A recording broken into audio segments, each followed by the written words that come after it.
Good afternoon, good morning. Magprito tayo ng saging. Ayan. Gusto ko kasi prito, ganito lang.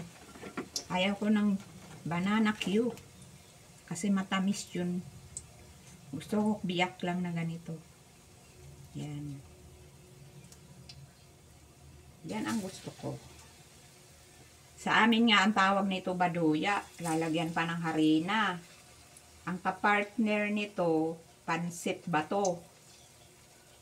Pansit bato ang kapartner niyan. Almusal, merienda, yan ang uso sa Bicol.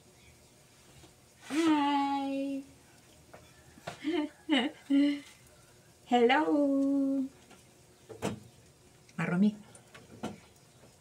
Marumi yung saging. Yung nilaga ko kaninang umaga, hinugasan ko muna yon bago ko nilaga. Kasi siyempre madumi yan.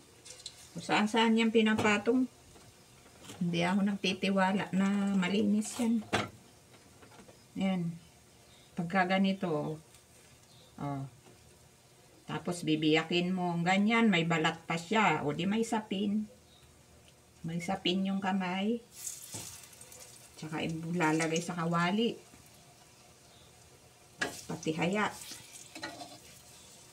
Para hindi sumipsip ng mantika.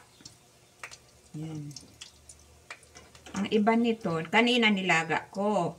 Ang iba nito, ititira ko kasi maglalaga yan si Emily ng baboy. Lalagay niya yan doon. Naubos ko na nga eh. Yan. Ang aking saging. Kunti lang nilagay ko mantika. Ayan.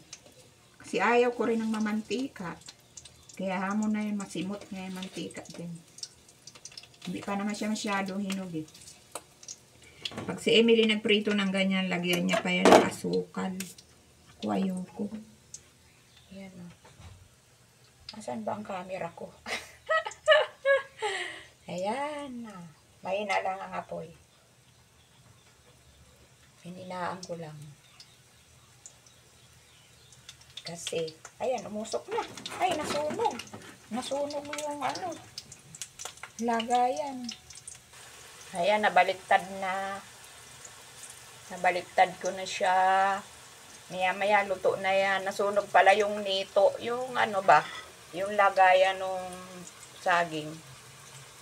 Naratan.